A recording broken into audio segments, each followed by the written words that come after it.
definición, la elevación de la temperatura corporal por encima de las fluctuaciones normales diarias, ya van a ver qué significa eso, junto con el aumento del set point termorregulatorio hipotalámico por la acción del pirógeno exógeno y exógeno.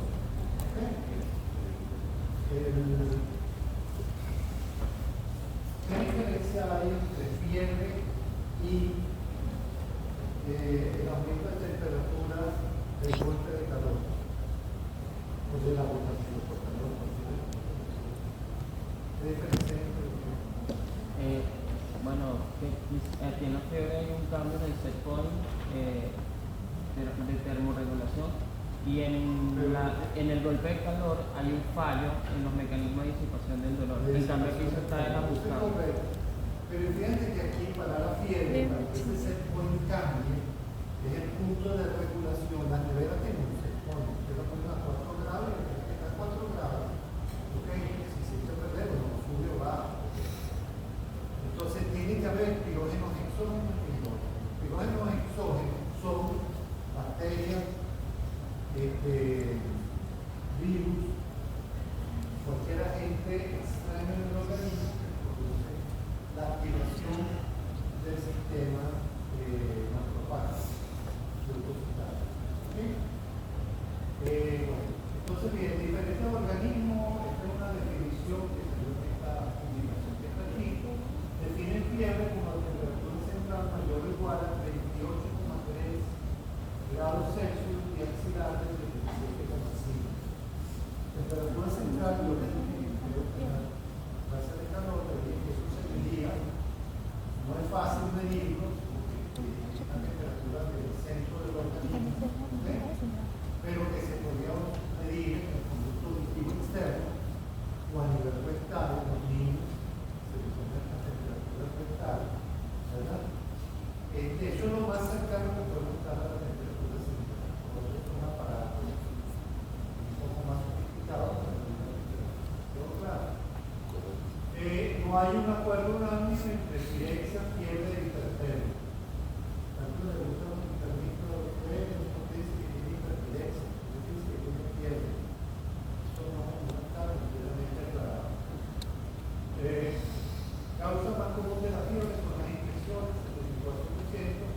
Hay procesos inflamatorios generales, enfermedades autoinmunes, por ejemplo, fiebre, sepsis, patologías del sistema nervioso como enfermedad cerebrovascular, traumatismo craneoencefálico, drogas, medicamentos que producen fiebre, hipertermia maligna, fiebre mediterránea familiar, como otros ejemplos de fiebre, que la vamos a desarrollar posteriormente, y la tormenta tiroidea. Son causas de fiebre. Más importante. La variación de la temperatura corporal, aquí se hizo un estudio hasta por Angochina, que es la que publica estos datos, de 150 adultos sanos de diferentes razas y se hicieron 700 mediciones. La temperatura media fue de 36,8 más o menos 0,4 grados Celsius. ¿Cuánto es el máximo de esto? Rápido. 37,2. ¿Okay?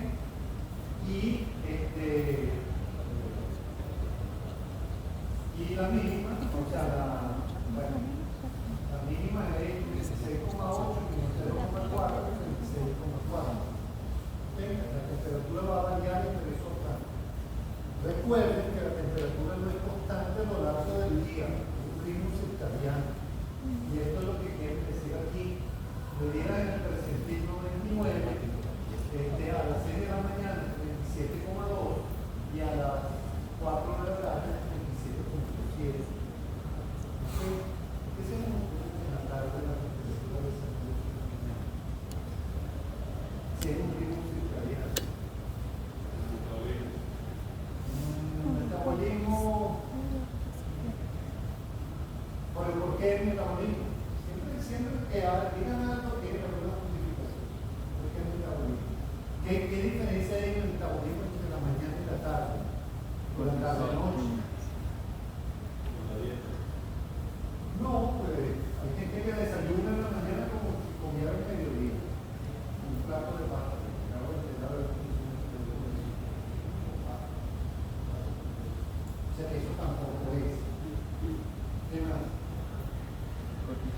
¿Quién más tiene un ritmo circadiano mañana, noche, mañana, tarde? Hormonal. Cortisol. El Cortisol. el cortisol. Entonces, el cortisol es un antiinflamatorio, ¿verdad?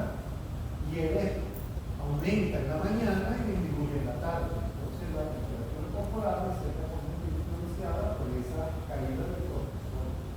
¿Ok? Bien, bueno, es una modificación. Todo esto tendrá que justificar. Bueno, la mayoría de los autores definen fiebre entre mayor de 27.2 o menor de 37, perdón. Fiebre mayor, temperatura matutina, claro, si es mañana tarde. Si es mayor de 37.2 en la mañana, hay fiebre. Si es mayor de 37.7 en la tarde, ¿sí? Porque después van a ver.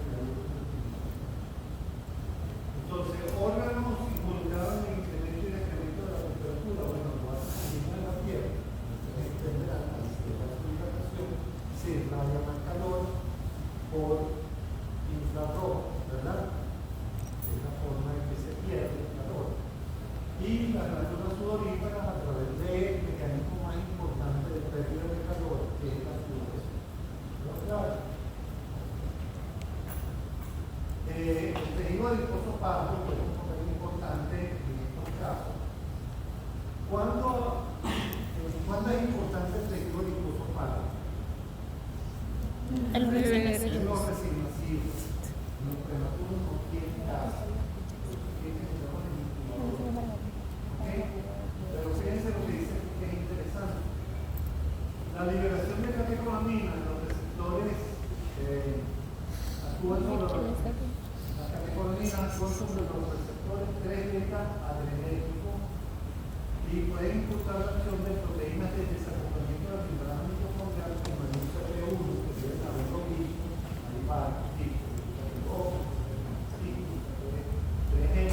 especialmente el más importante que se estudia mejor es el UCP1, el cual se ha visto mayormente relacionado con la termogénesis.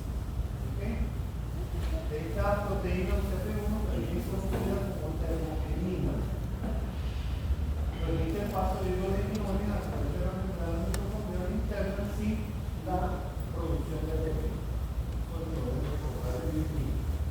¿Qué otra forma puede ocurrir este fenómeno de desacoplamiento de la fosforilación oxidótica? Un desacoplamiento. ¿Qué otra patología o qué otra? Bueno, vamos a ponérselo más fácil. ¿Qué otra hormona tiene que ver con esto?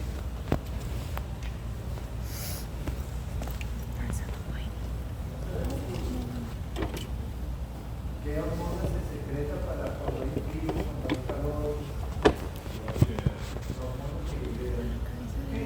La hormona tiroidea, cuando está en exceso, hace exactamente lo mismo. Actúa a través del UCP1, produciendo desacoplamiento de la fosforilación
la vida les dice la respuesta a las cosas. Si ustedes están en un ambiente frío, ¿cuántas veces van al baño? Todo el tiempo, a cada rato. ¿Por qué? Porque ahí se inhibió la hormona antidiurética. Por eso es que se llama antidiurética, no orina. Es decir, si está bloqueada, ustedes orinan. Es lo que pasa cuando hay frío. ¿Pero claro? Bueno, no, ok. Este es el mecanismo por el cual se relaciona este núcleo, que es el núcleo del tracto solitario. El núcleo del tracto solitario recibe inervaciones del facial, del glosofaringio y del vago. De manera que el vago tiene relación con la regulación de la temperatura. Y eso actúa a nivel del núcleo paraventricular, y eso a su vez actúa en la liberación del hipotálamo posterior. Ahí se libera la hormona antidiurética en el hipotálamo posterior. ¿No? ¿Cuál es el hipotálamo posterior? Perdón, el hipotálamo no, el hipófisis anterior y hipófisis anterior, que es la neurohipófisis, ¿correcto? Tanto la oxitocina como la hormona antidiurética se liberan con la neurohipófisis. Por eso es que esta relación con estos núcleos a nivel preóptico y su relación con las periféricas. ¿Okay? Entonces se libera la hormona antidiurética. El OPTL es el órgano vasculoso de la lámina terminal. Ese es el que regula la ósmosis en la sangre. Y de eso depende, de esa ósmosis depende, correcto, si está como concentrado, el órgano vasculoso va a evitar que ustedes pierdan agua por orina. ¿Quedó claro? Sí, por eso es antidiurético. Bien. Entonces aquí vamos a ver el mecanismo de la fiebre. ¿Alguna pregunta hasta ahora? Una parte que ustedes no ven, esa parte de la neuroanatomía. Pero bueno, su estudio de neuroanatomía, le gustó la neuroanatomía. ¿Qué no te gustó? ¿Por qué no te gustó sacar el correcto de la neuroanatomía? Vieron todas estas vías, todo esto. Sí, no, creo. Entonces pueden aplicarlo a ok, vamos a seguir. Tenemos que en la vía de la fiebre tenemos una infección, un daño, un trauma, cualquiera de estos fenómenos va a producir activación de las células de Kupffer y de los linfocitos circulantes, y eso a su vez por acción de los hidrógenos exógenos van a interactuar con esas células.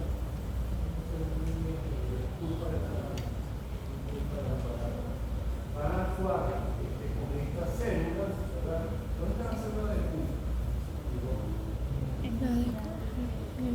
Liga. Kupffer. Liga. En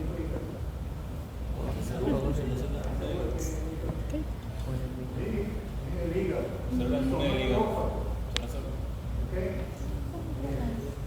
Entonces, esta célula de Kupffer también reconoce la presencia. ¿Por qué las células de Kupffer pudieran estar metidas en ese paquete que estoy nombrando aquí? ¿Qué relación hay entre las células de Kupffer y las bacterias? Ustedes, ¿qué relación hay entre células de Kupffer y bacterias? Deberían saberlo, pero no están aquí las personas que presentaron el trabajo. Porque hay vidriosis. O sea, ya van a ver ustedes, lo van a seguir viendo, y en la jornada les van a dar un charla sobre eso, de que los daños en la barrera del intestino producidos por alteraciones de bacterias, o sea, como en toda la vida hay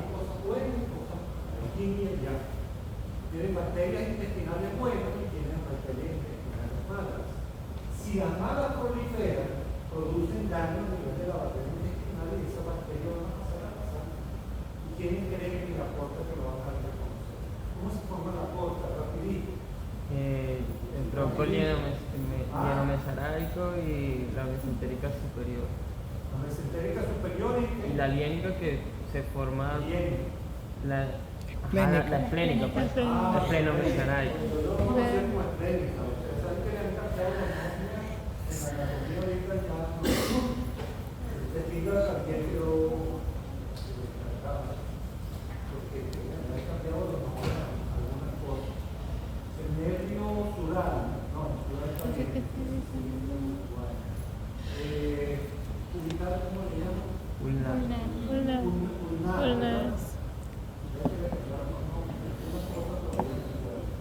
Bueno, entonces esa es una. Estoy tratando de poner las cosas para que tratar de ver holísticamente, de forma completa. Pero claro, entonces hacer la pregunta, podrían participar por esa línea. Pero claro, ¿qué más está aquí?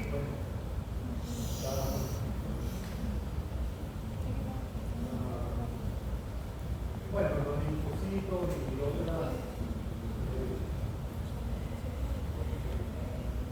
células presuntas con lo que reconocen la presencia de sustancias extrañas. ¿Correcto? Bueno, ¿qué va a suceder? Hay dos mecanismos que pasan aquí.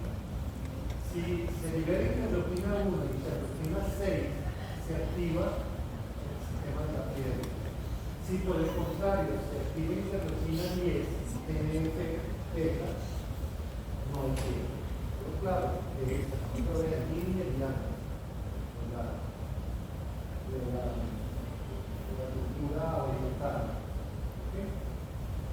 Entonces, bueno, se activó el mecanismo de la fiebre por la entrada de bacterias a la circulación, se activa a nivel del hipotálamo, se incrementa el set point, ¿correcto? ¿Por qué? Porque este que está aquí, que es la interleucina 1, es el pirógeno endógeno por excelencia. ¿Está claro? Interleucina 1 y interleucina 6, pero el verdadero pirógeno endógeno producido por los macrófagos es la interleucina 1. Él va a actuar a nivel de está ampliado. A mí me gusta cuando amplían las imágenes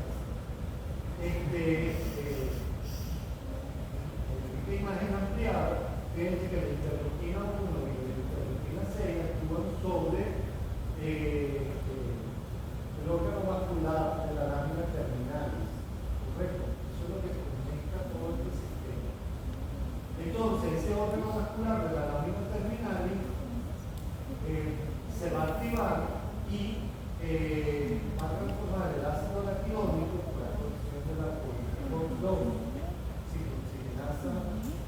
ciclooxigenasa 1, ¿ok? O 2 también puede ser. Porque acuérdense que ahí tiene un proceso inflamatorio. La 1 es con relación a la 2. La 1 es estructural, está todo el tiempo presente. La 2 es inducible. ¿Quedó claro? Porque vamos a utilizar medicamentos que van a inhibir la 2 para no afectar a la 1 que tiene que ver con otros mecanismos como la selección. ¿Quedó claro? Bueno, estoy empatando las cosas, vayan pensando de esa manera. Entonces, pero, ¿cómo apareció el ácido araquidónico fue así de buena primera? El ácido araquidónico salió de su casa, apareció ahí, uno de la alimentación, O vino viene de donde del sitio donde hubo la lesión, o ahí mismo la fosfolipasa 2 se activa la fosfolipasa 2 con la entrada de calcio. El calcio activa la fosfolipasa 2. ¿Okay?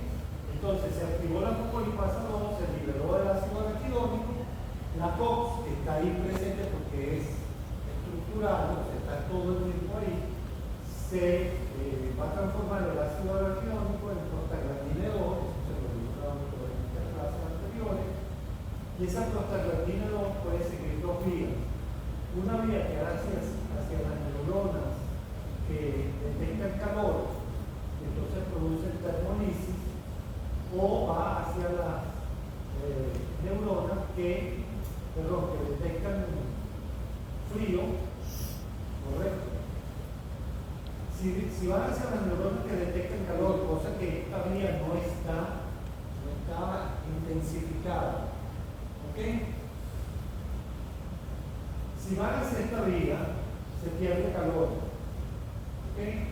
Si en cambio va hacia la vía de las neuronas que detectan cold neuron, las neuronas que detectan el frío, ¿verdad? Y el set point está por encima, ¿qué creen ustedes que va a pasar? Aumenta la temperatura. ¿Cómo? Aumenta la temperatura, correcto. Ellas están detectando frío y la prestabilidad de donde está diciendo, mira, no hay ningún frío aquí. ¿Qué hacen esas neuronas para aumentar la temperatura y equiparar al set point? Pero la respuesta sistémica que hay, vasodilatación. La respuesta sistémica es contracción muscular, lo acabamos de decir. Por eso es que tienen escalofrío. Primero el escalofrío precede a la fiebre. ¿Quedó claro? Entonces tienen escalofrío, aumenta la temperatura y se equipara con el nivel alto de ese point que se produce. O sea, por eso es que yo, cuando tengo fiebre siento que tengo frío, pero en realidad estoy subiendo la temperatura. Está subiendo la temperatura porque empieza con frío, pero después la contracción muscular hace que la temperatura del organismo aumente. Escalofrío. Pero es porque se estimulan esas neuronas. Y es por estas neuronas que están aquí que detectan ese cold neuron, detectan el frío. Pero por eso, el prostaglandina de 2 me está diciendo a mí que tengo frío. O sea, No, está hipotéticamente. esas neuronas para que produzcan calor. Pero le estaría diciendo que tiene frío. Esa es mi pregunta. Tipo, mira, tú tienes frío, haz calor. No sé. Tiene que, esta prostaglandina de 2 tiene que modificar el set point. ¿Ok? Está diciendo al organismo, mira, tú tienes una bacteria en el organismo y tienes que eliminarla. Tienes que aumentar la temperatura. Correcto, ya vamos a ver por qué hay que aumentar la temperatura. ¿Cuál es la importancia de la fiebre? Esa fue la pregunta que ¿Qué? hice. Eso es lo que está pasando ahí. O sea, la respuesta era la Aquí tiene que haber un equilibrio entre los CIS y los CAS. Systemic Inflammatory Response Syndrome.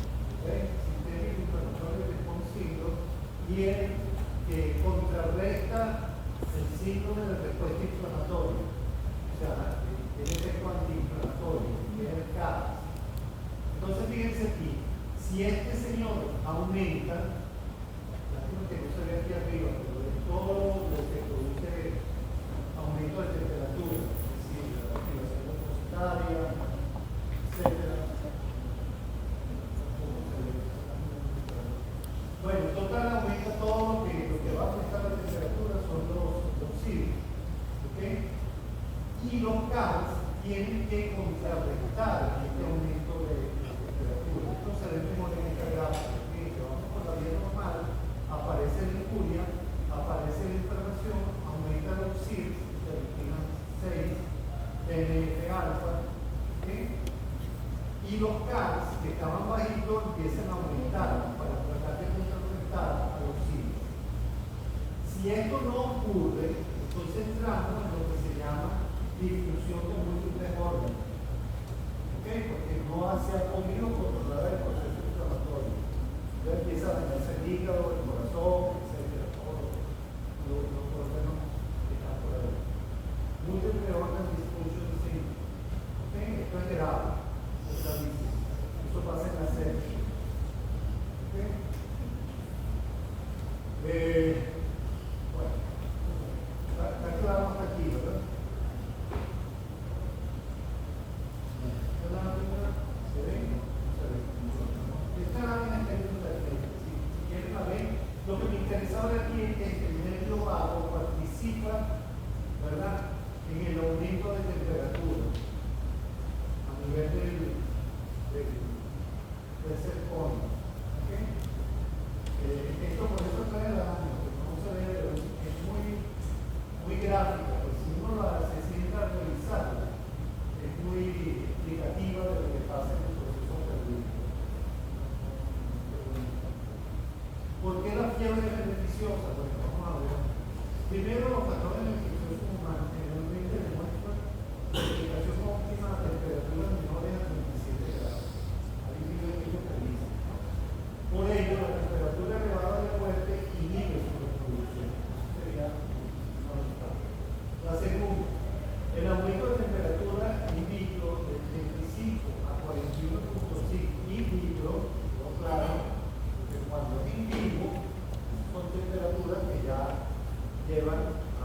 daño del sistema nervioso central, ¿ok?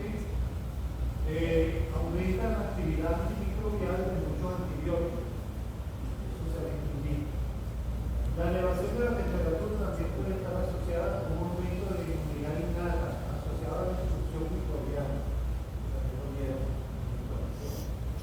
En sepsis es recomendable dejar la fiebre evolucionar, es decir, ustedes tienen que dejar tiene 38,5, vamos a bajarle la fiebre.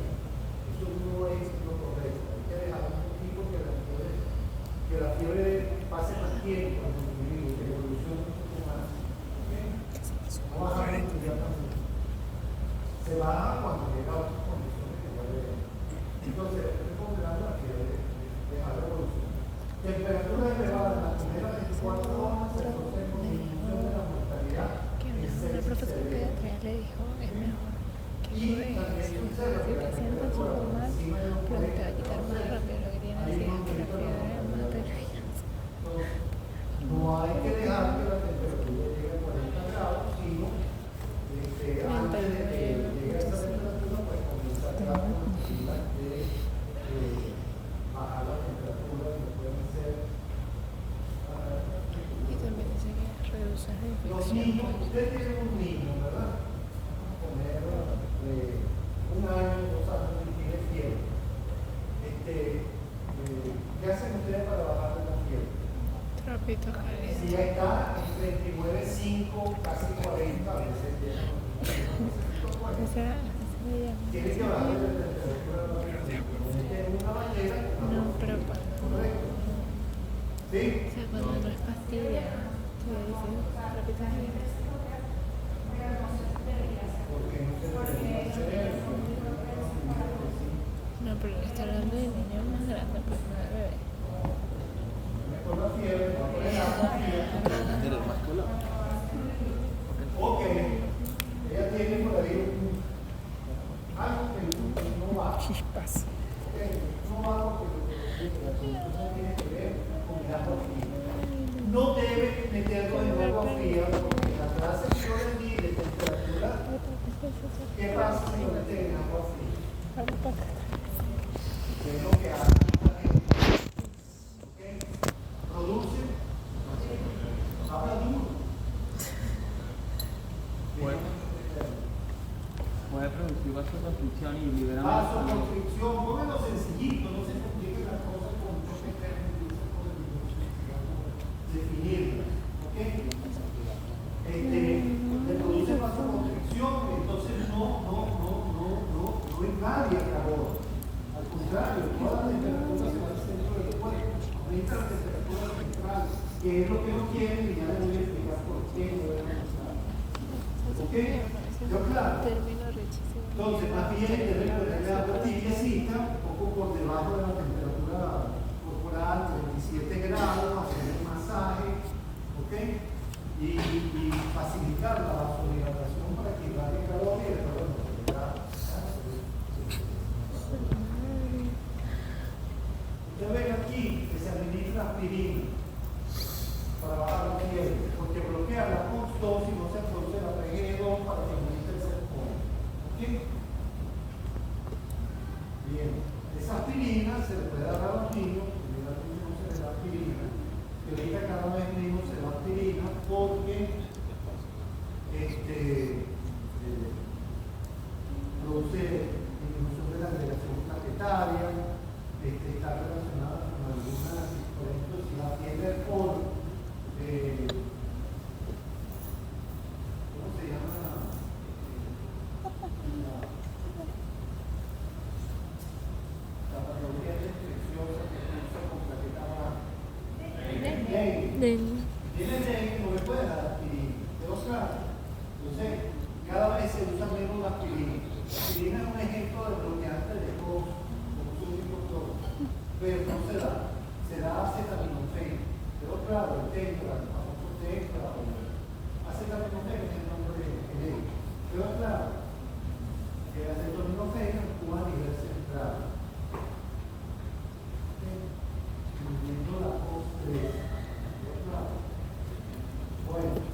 acuérdense, jamás en agua fría.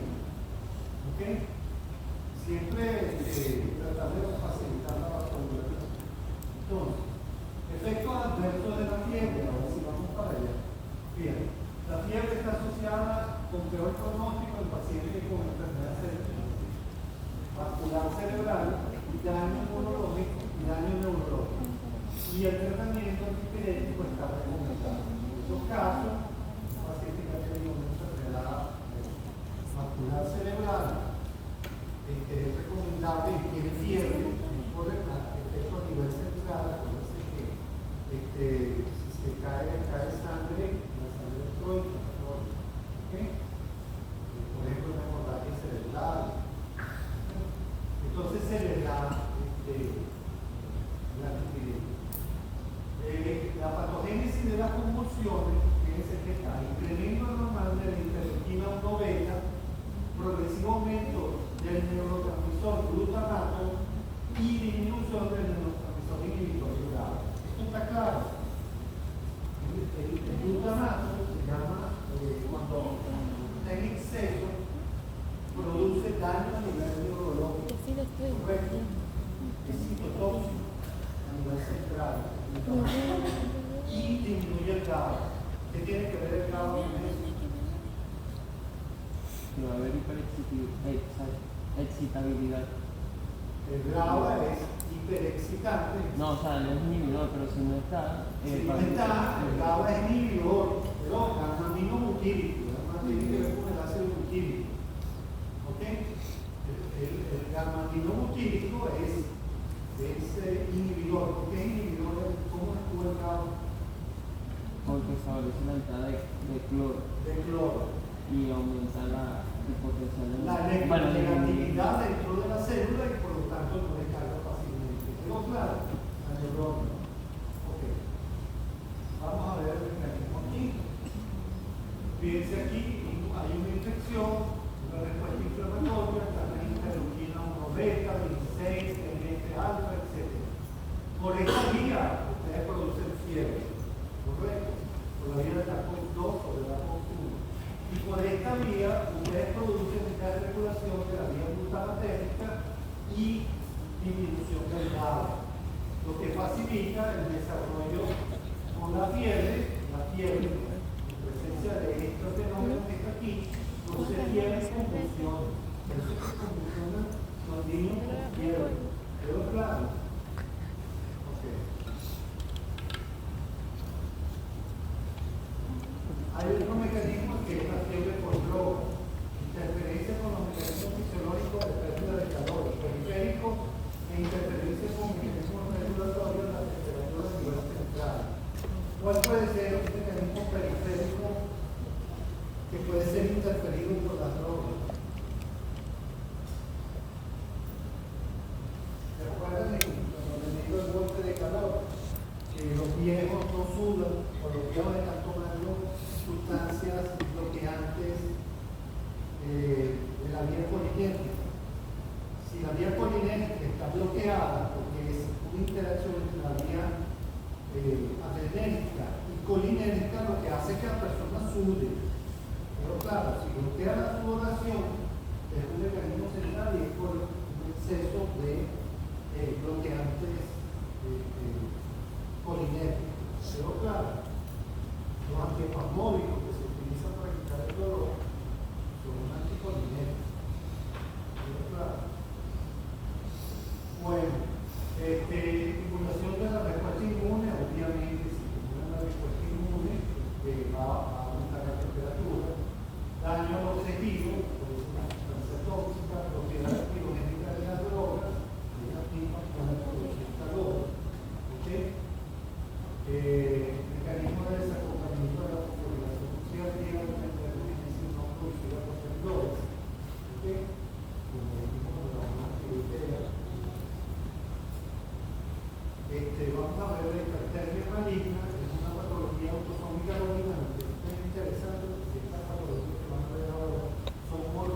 cual es un receptor del artículo sarcoplástico que regula la activación de los canales de calcio. ¿Se acuerdan de ello?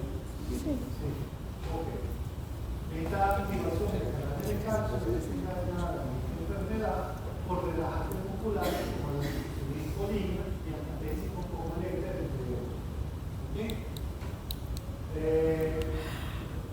¿Cómo saben ustedes que un paciente está sujeto a hipertermia maligna? Porque, como se descubrió originalmente en el año 1961, un paciente que se salvó de no morir por hipertermia maligna fue que había antecedentes familiares de que lo habían operado y se murió en el quirófano. ¿Ok? Entonces, esos antecedentes familiares, una enfermedad dominante, pero claro, esos antecedentes familiares lo tienen que interrogar. ¿Quién tiene que interrogar eso? El anestesiólogo.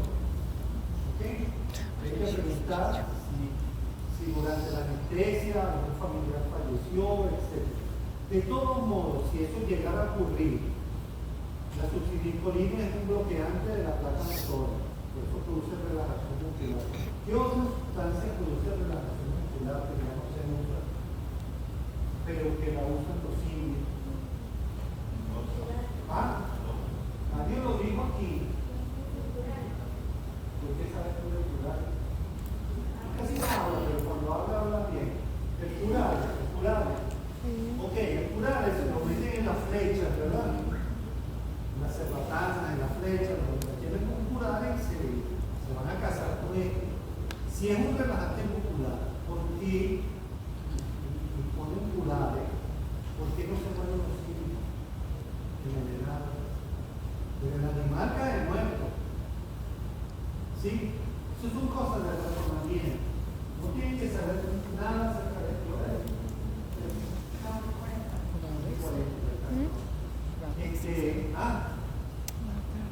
¿Qué se le ocurre? ¿Por qué si cazan con eso y matan a los animales cuando ellos lo consumen no se mueren?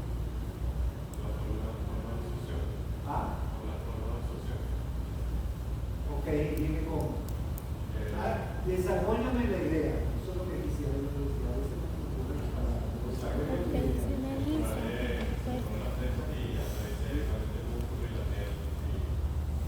Pero yo creo que también depende de la concentración, porque si puede matar a una persona. O sea, en verdad, sí, según Lo que pasa es que las moléculas de curares, si ustedes se toman el tiempo de verlas, por eso es que a veces, no es que a mí no me interesa la estructura, la forma de la cosa, no, sí es importante. La estructura del curar es una molécula enorme y no se absorbe. Por eso es que ellos pueden comerse al animal y no tener intoxicación. Pero cuando tú le atraviesas en la sangre, por eso es que antes se usaba curares para lo mismo que hace la succinilcolina. Pero ya eso no se usa porque apareció la succinilcolina, que es un producto más fácil de controlar. ¿Ok? Pero claro, ¿sí? La vía oral no se absorbe. Por vía intravenosa sí que era como se trabaja. ¿Ok? Bueno, ¿qué más?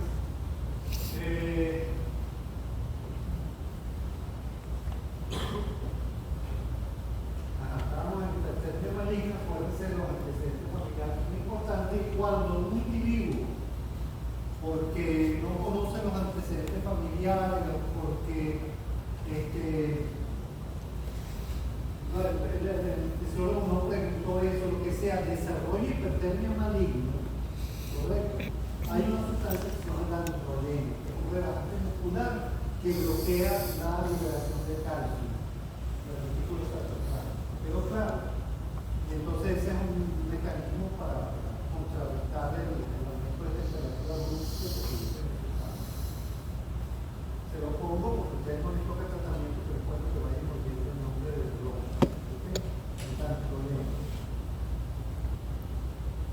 Las proteínas de shock térmico son proteínas de la familia producidas por las células de protección contra una variedad de daños, incluyendo el calor. Una serie de proteínas que protegen. La proteína de shock térmico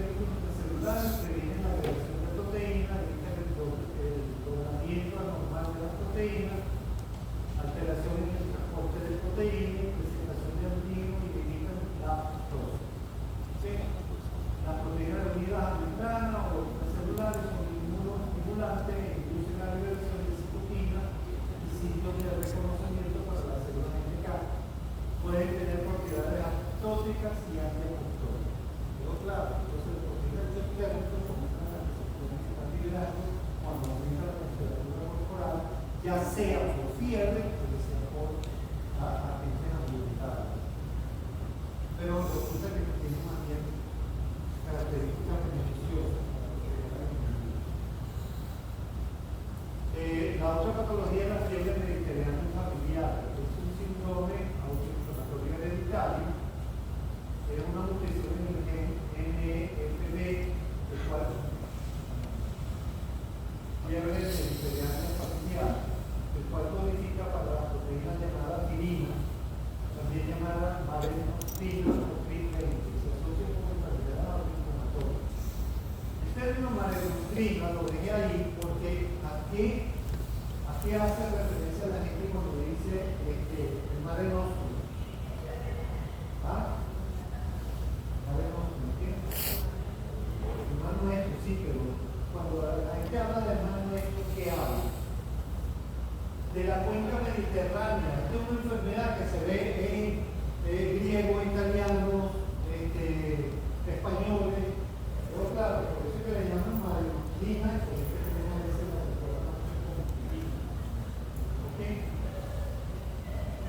tiene un papel en la inmunidad innata en el desarrollo del cromosoma, que ya lo conocen, y sensa señales de daño intracelular activados por mediadores de inflamación. El gen lleva cantidad de pirinas reducidas. O sea, en este caso no hay una sobreproducción de pirinas, sino una distribución de la pirina y o proteínas transformadas que no pueden desarrollar su función correctamente. Como resultado, la pirina no puede desarrollar su supuesto papel en el control de la inflamación, llevando a respuestas inapropiadas o demasiado prolongadas. ¿Cuál es la característica de un paciente que tiene fiebre mediterránea familiar? Su alteración tiene periodos intermitentes de fiebre con policerositis, dolor abdominal y torácica. ¿Ok? ¿Qué es la policerositis?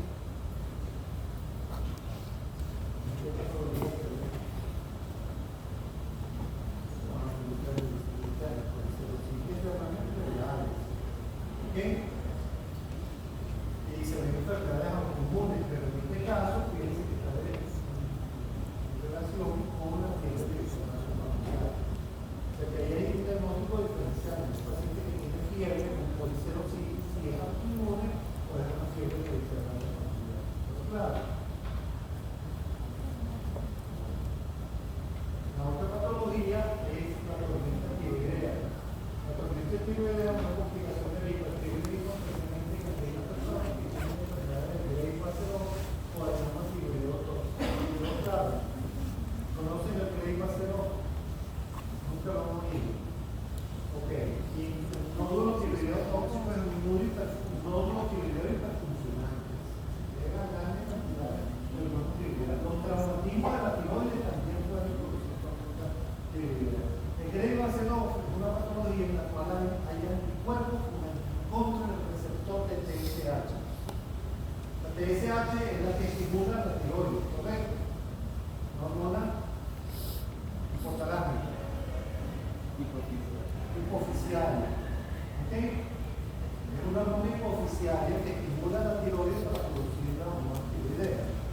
Pero cuando tienen anticuerpos antirreceptor, el anticuerpo es un receptor estimulante, se hace pasar por TSH y el paciente comienza a segregar una cantidad de hormonas tiroideas. Y no es como la TSH que se degrada y sale del receptor, que se queda pegado. Pero claro, esa enfermedad de Grey fase 2 la van a ver cuando vean tiroides. Por eso es que esto es un conocimiento progresivo. Entonces vamos a ver, porque esta es una emergencia médica. Actúa centralmente modificando el set point y desde aquí centralmente activa neurológicamente la producción de la proteína UCP1, porque es la desarrolladora de la también llamada termogenina, aumentando la termogenina. Es decir, actúa a través de la termogenina para producir esa temperatura corporal tan violenta. Tiene que bajarse rápidamente. Hay sustancias que se administran para bloquear eso. ¿A usted le interesaría que yo le diga con qué se bloquea? Sí. Porque se lo dije con relación al dato, que bloquea la arteria maligna. Y aquí hay sustancias que también bloquean